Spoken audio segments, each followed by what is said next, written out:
სპორტისა და ახალგაზრდობის საქმეთა სამინისტროში საქართველოს ეროვნული სპორტული ფედერაციების წარმომადგენლების შეხვედრა გაიმართა. სხდომას ლევან ყიფიანი და სამინისტროს აპარატის ხელმძღვანელი ნინო ვადაჭკორია ესწრებოდა.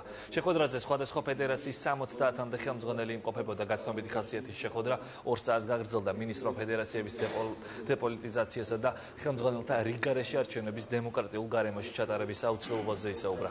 ყიფიანის განცხადებით სპორტულ ფედერაციებთან კონკრეტულ პრობლემებზე სასაუბრად შეხვედრები მომავალი კვირიდან გაიმართება. მიმდინარე წლის ბოლომდე საპრეზიდენტო არჩევნები 20-მდე სპორტულ ფედერაციაში ჩატარდება. მინისტრის მოადგილებს კი ლევან ყიფიანი მომავალ კვირას დაასახელებს.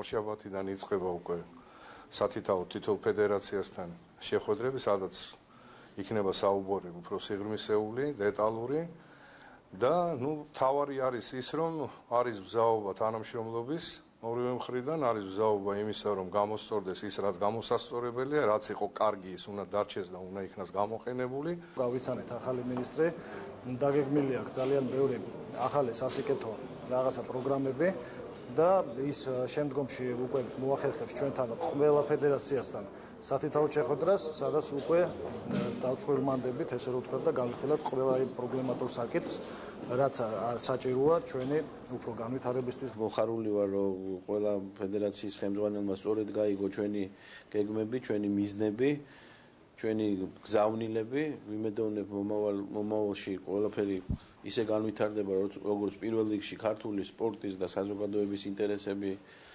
იქნება და ჩვენ მზად ვართ ყველანაირად ხელი შეუწყოთ ამ ურთიერთობების გაღრმავებას.